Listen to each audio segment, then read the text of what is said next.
Hello folks, welcome to Automobilista 2 by Reza Studios. Before I go any further with this video, this has been my first sim racing video that I have made since I heard the news that last week, sadly, William Marsh of Sim Racing Paddock passed away. If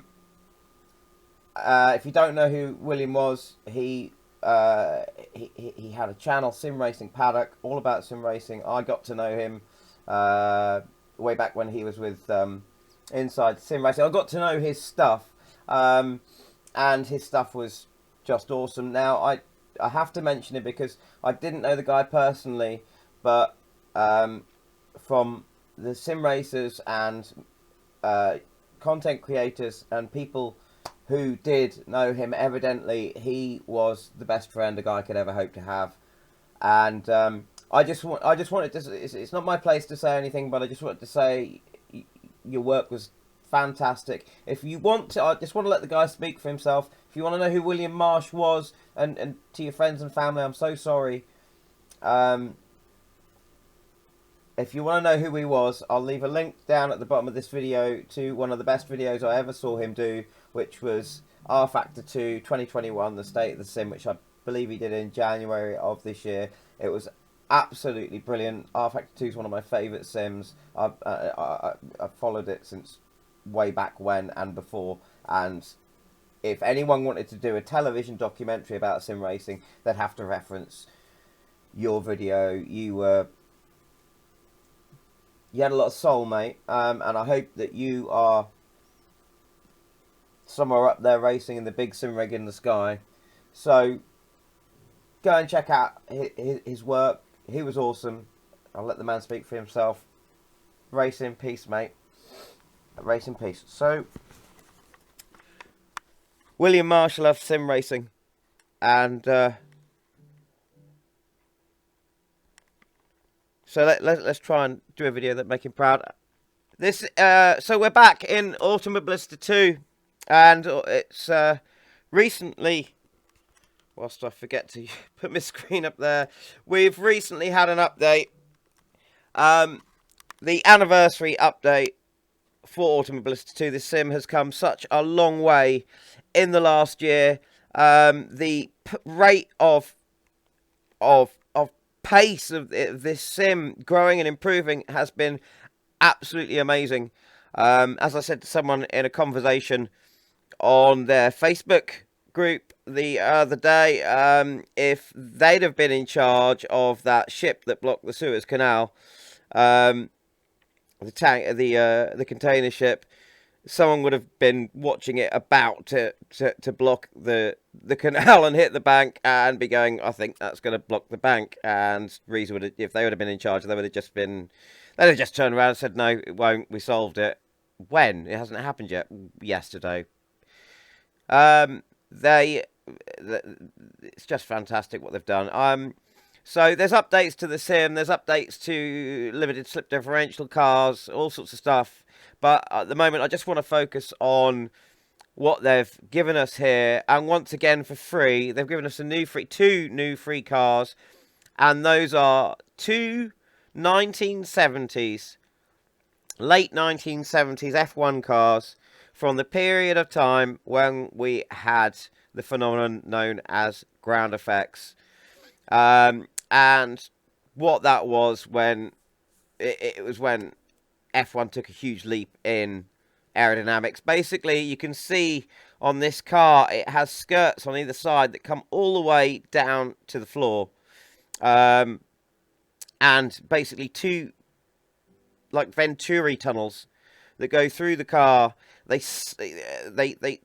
create an area of low pressure underneath the car where the air gets squeezed through a small gap, then it accelerates out through basically what are like big diffuser pods just before the rear wheels here. And that skirt that goes all the way down to the ground there, that keeps the air sealed in there. And if you're wondering how they could get away with having a skirt all the way down to the ground, it was actually spring loaded. It was a sheet of nylon to keep, a solid nylon, I think, to keep it light. And then it was, on the bottom of it, it has a ceramic tip. So it means it was able to touch the tarmac, but it could move up and down as the altitude, pitch, and yaw of the car changed. And it just sucked the car right down to the ground. It was much more... wings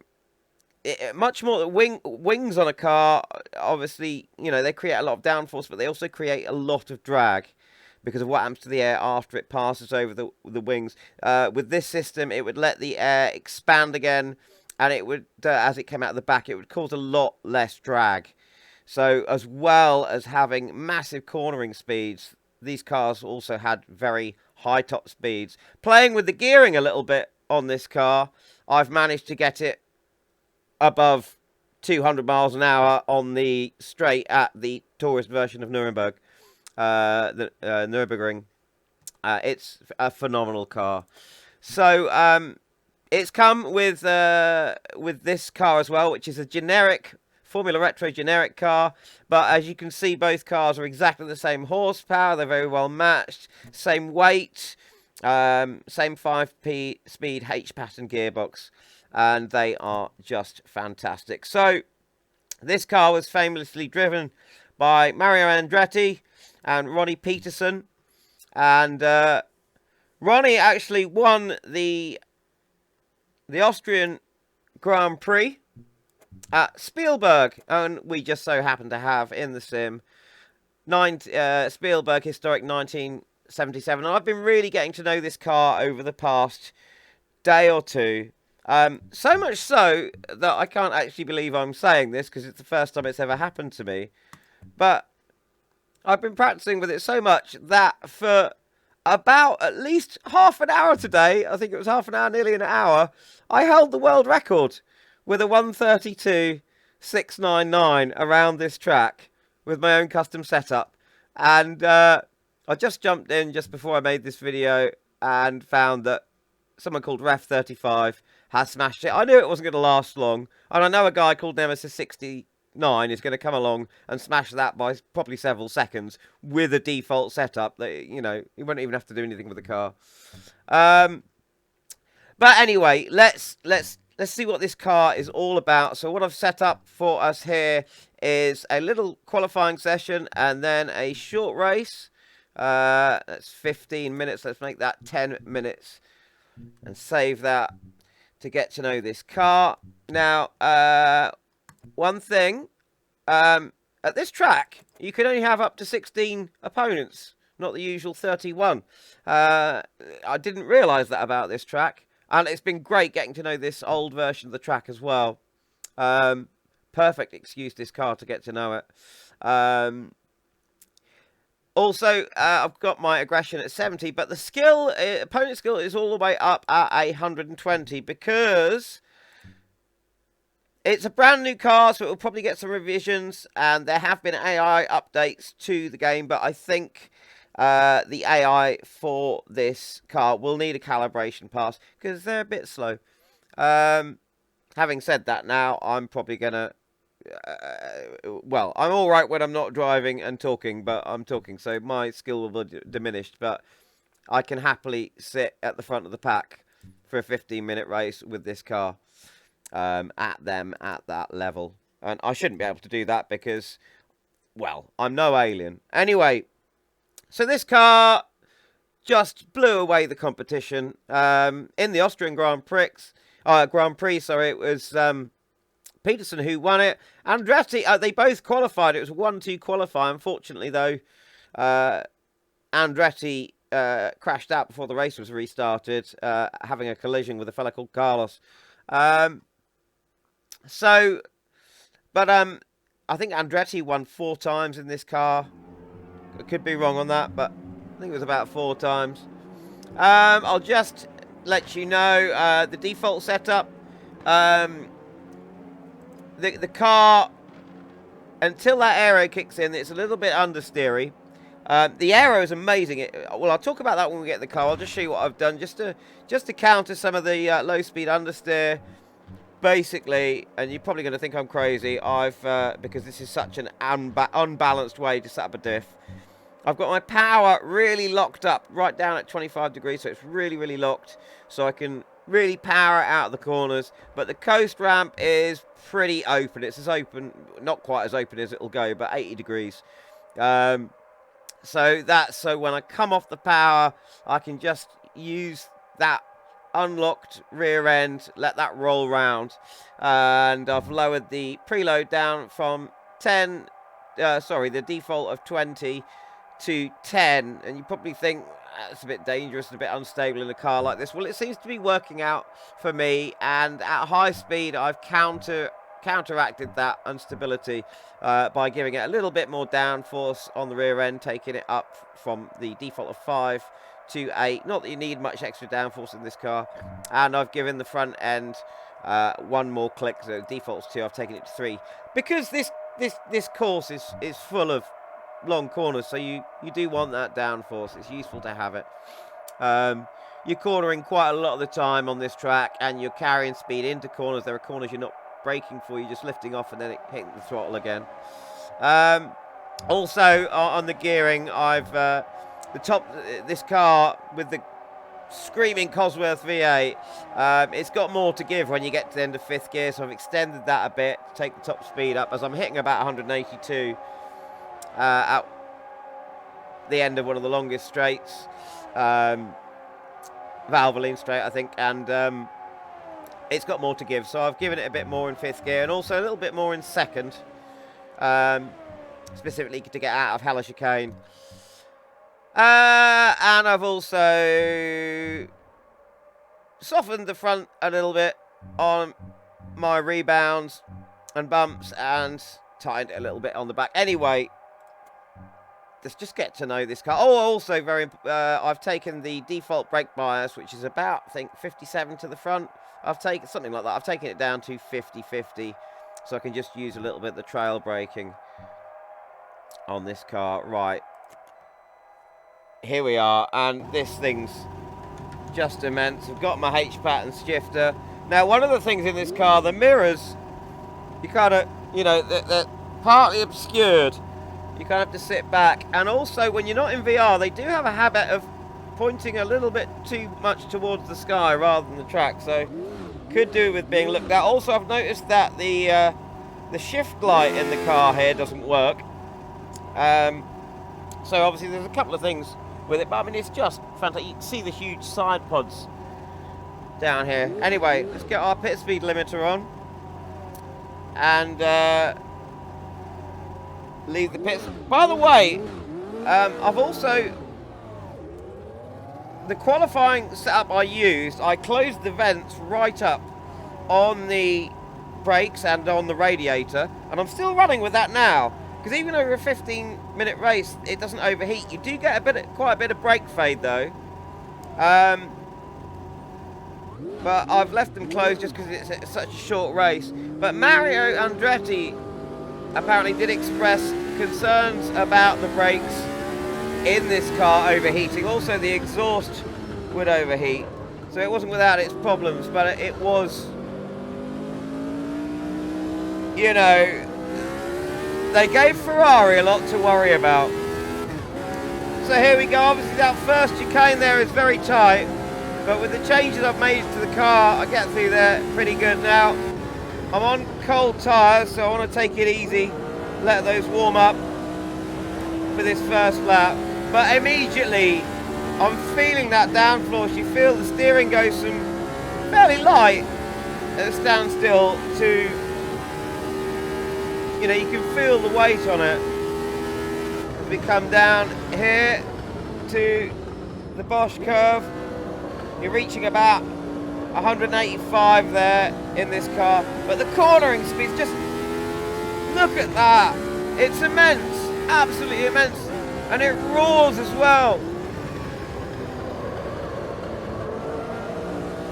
All the way around there in 5th gear. Let's get our HUD up. What are we doing? 130 miles an hour there.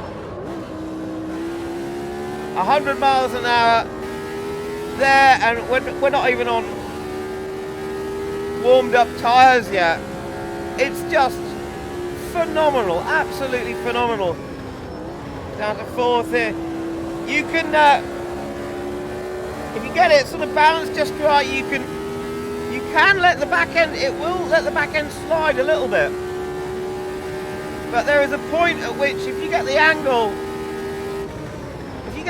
wrong, if you let it go too far, you will sort of break that seal under the car and it'll go one way and then the other. But strangely, you know, you think you break that seal and that's it, you're gone. But strangely, if it swings one way and then the other and you're still going at speed and it gets to the right angle where that air's passing back under the car properly again, it kind of hunkers down again. It's a very counter-intuitive car. You know, it really does. Me and Pete, my friend Pete, were racing it the other day, and he was saying he was finding it hard to get on with it first. And I was saying, you know, it's got that. You know, you try and push it, and you get to the edge of the tyre's grip, and it's scrubbing a bit as I go wide here at Texaco. And you think, okay, that's what it's got. It's not until you start really pushing the car and not throwing in corners, but being a bit more aggressive with this corner entry, you find that it can go actually a hell of a lot faster around the corners than you think you should be doing. Let's try a short shift into third. That was not enough accelerator on the heel and toe there as it downshifted into third. But it's just absolutely immense. So making hard here for Hella chicane. Have a Schmidt chicane there, and out we go. And this car at this track is just an absolute joy. I mean, you know, who doesn't love the Belgian GP circuit, modern or old? Herman tilt version or this, you know, it's just fantastic. And you just, that grip, see, and with that differential ramped up on the power, when I get halfway round a corner like this, I can come on the brakes, lift off, and get a bit of lift off oversteer. But as soon as I want to get on the power, so for instance around here, just power out, and it just grips and grips and grips, and then there's more grip. It's just fantastic. But it's not, you know, it's not boring. It's not just grip, grip, grip, and that's it. You can really play with this thing. It's just fantastic.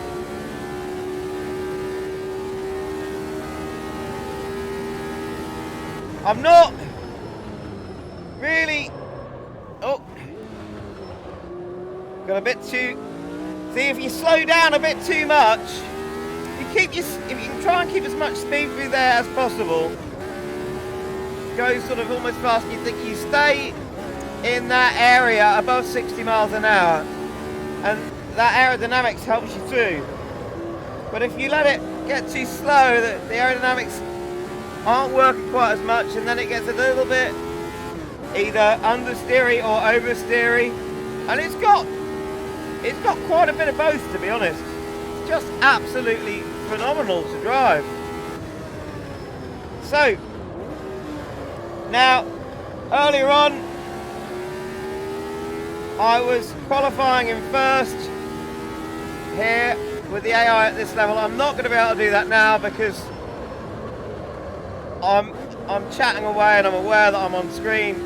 But let's make this next lap a qualifying lap, and then we'll see what this thing is like with a race. And happy birthday, Reza. I know I said it already in my last video, but happy birthday, Automobilista 2. You've come so far in just a year. Right, let's see what we can do.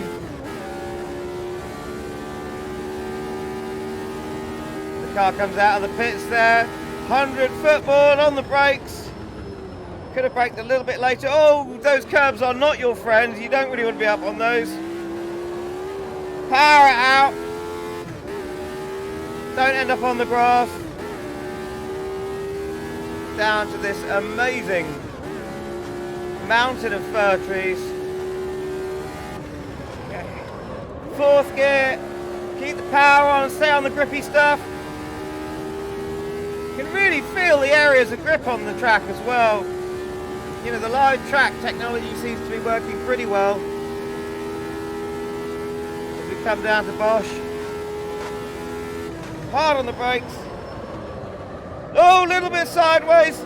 And there the grip, as soon as sort of lost the grip and then it came back. But we weren't quite at the angle where it totally leaves you. Oh, one wheel on the grass there. Down in the third. I'll fluff that corner up a bit, to be honest with you. Braking. And then just power it round. It's, oh. It feels just like a 1970s car that you can get a bit sideways, but so much more. You know, with that huge grip. It's just amazing. So what are we doing? We're doing a 134.465. Not bad. We've qualified in 9th position. I've got a dry throat already. It gets hot driving this car in this room. Certainly keeps you on your toes. So you can see there, my back brakes are quite warm. I am going to get a bit of brake fade. Maybe what I'll do is come back to the pit box and like I said, I've been able to run a 15-minute race with the radiator completely closed. But let's put it at 10% and let's give those the front brakes. Don't need to worry about too much. I'm not going to open the ducting there. I'll just open the rear duct by 10. And right, so we're in 9th place. So AI they really need looking at, because I've only, you know, been mucking about with this for about a day and a half. So I should not, you know, with a car that I'm really not used to, be sitting in 9th place on the grid when the AI are at 120%. But I'm sure Reza will sort that. They do that. I know that they do AI calibration passes for each individual series. Right, so let's skip to the end. We're still in 9th place now. This is where things get interesting. Racing these cars, you can't see a lot in these mirrors, so that makes it interesting. And also, they're just so fast.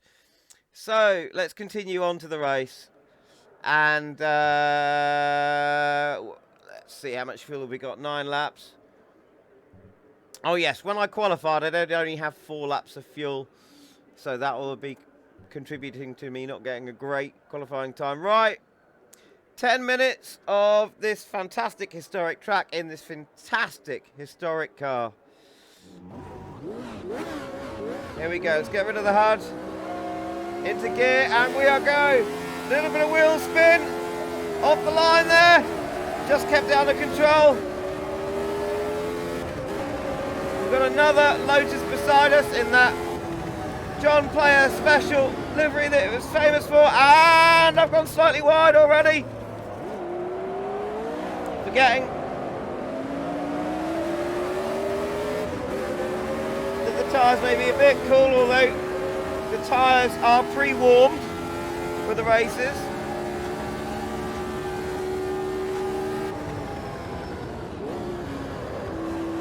And round we go, try and stay on that rubbered in line of tarmac there. That's one of the generic cars we're now catching. Just movement is so quick. There's only 20 degrees of steering on this steer. It's only set up with 20 degrees of steering, but minor input speed when that aero's working, it just changes direction so quickly. Sun's beating down there. Getting a little bit sideways on the back end. Need to be careful with the way that I balance the brake and the throttle and coming off to the course. I'm not running a lot of preload, that was so close. And I've got those huge differences in ramp and coast. So it's a real change of balance. But there you go, I can just put my foot down around that corner and out we go. How are we doing? 11th place. I'll drop down a bit on the brakes. Heel and toe it into second. Good job I did. Give it a bit of gas as I came down. Such a big jump. From 5th all the way down to 2nd.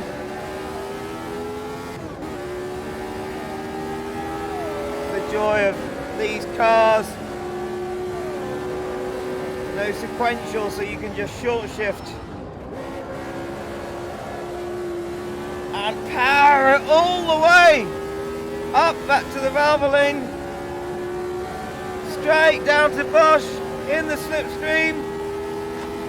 Go around on the outside, stay away from the grass there.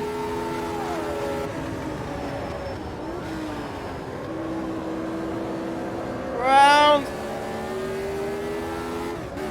we go. This is such a great corner, that.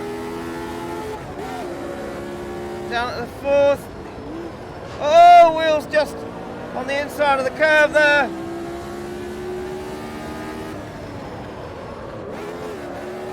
Early on the brakes, slam it into 3rd, power out.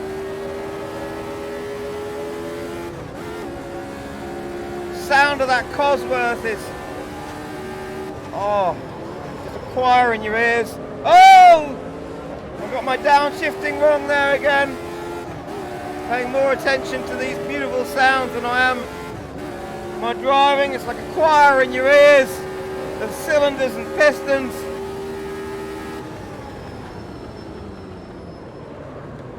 Try and carry the speed through here and use a little bit of lift off and then power on to get it nicely through the corner. Use that work that I've done with the diff there to try and rotate the car.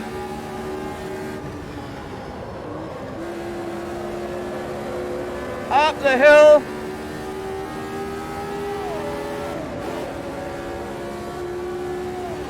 And the grip is just so immense. I mean, there are so many. I haven't tried to see what times I can get with other cars around this track, but I'm pretty sure this would outrun most.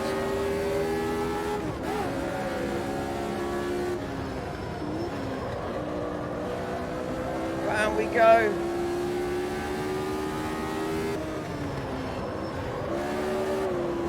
And that high power ramp there showing what can happen with getting the back end out under throttle.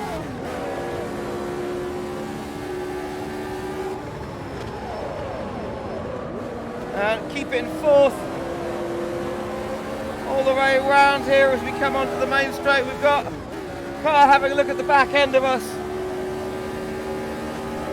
Another thing about the AI, I'll just concentrate for a moment. Oh, look at that! There has been an accident, big accident there. We rejoined the track. Actually, that brings up another point. These cars are very damageable. I love the new damage. You can see down here, if I turn my HUD on, you've got the new damage widget. It tells you in sort of points how well your engine's doing, how badly damaged your aero or your wheels are if you knock a wheel out of alignment.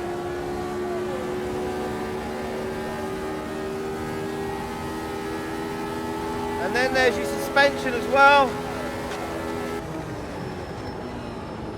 And these cars, you don't want to be hitting stuff in these cars. They're fragile. I like that. More advanced, any advancement in the damage system for this sim, yes please. I'm a big fan of as realistic as possible damage in a sim. I love it.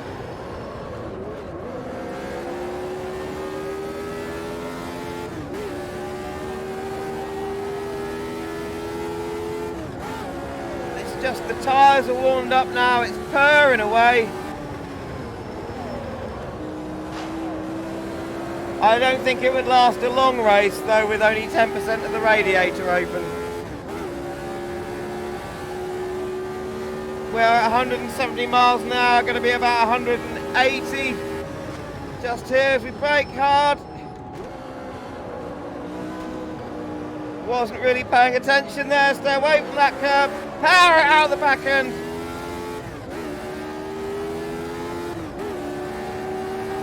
I've seen in-car footage of people driving these in the back end just squirreling around under acceleration those first few gears.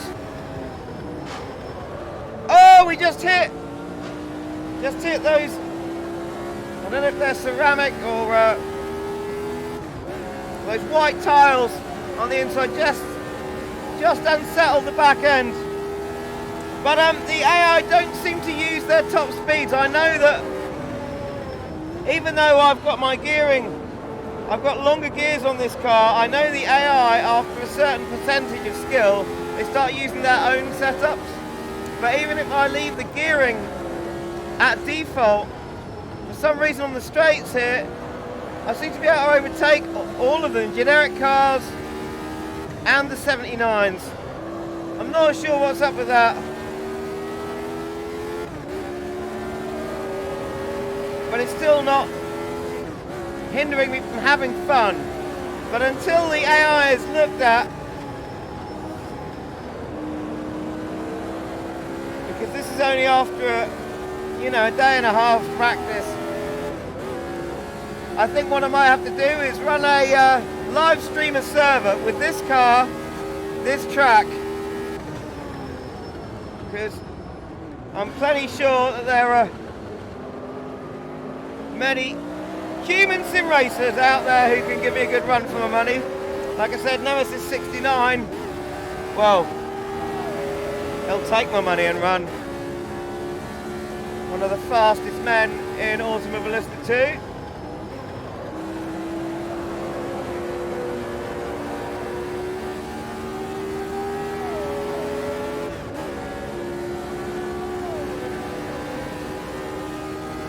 I've got also, one of the things I've done, the car's sort of grabbing a little bit left and right down the straights because I've got the toe, I've really opened up the toe on the front of this car because it's a short race, so I'm not worried about tyre wear, but I've really opened up the toe to give it more cornering ability. But you brake into the corner, then you just throttle out.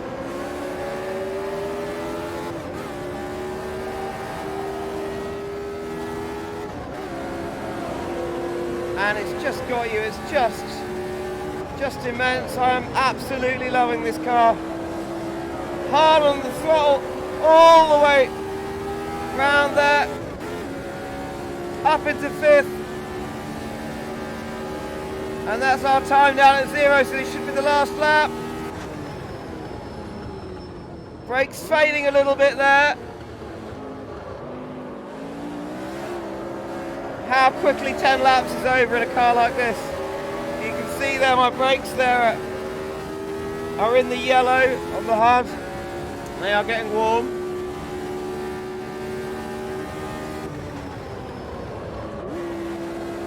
Power around this corner. Absolutely fantastic, especially in VR as well. These beautiful surroundings.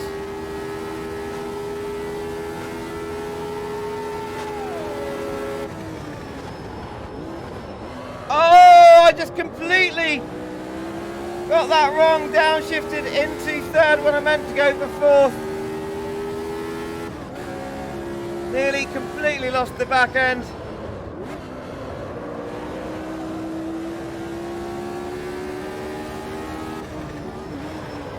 Wanted third that time, got it. Power out, a little bit sideways.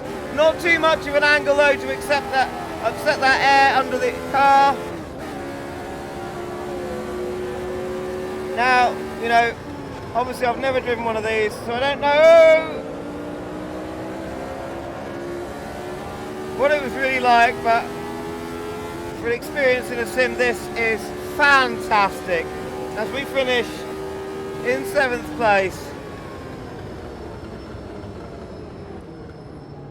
that was just so good. You can see the debris and the wheel over there from that crash that happened earlier. Let's just kick the tail out a little bit as we accelerate in 2nd gear.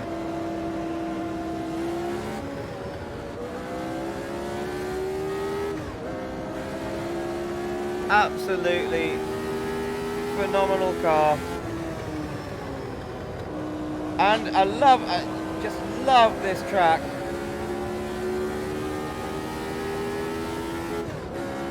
Next one to try, of course, historic Hockenheim, where these would have also raced. And I know a lot of people are keen to see Buenos Aires in the sim as well. We do have, there was a lot of stuff that couldn't be put out in this last update. It wasn't finished in time. And so we've got plenty more to look forward to. But I've got so much to enjoy already here. Well done, Reza. Fantastic job. Please have a look at the AI. And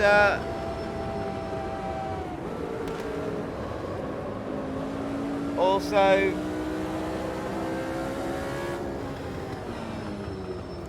just another racing piece for William Marsh. Do go and check out that video. I'll leave a link to it in the description. He was an amazing bloke, and by all accounts, and I really did appreciate his work.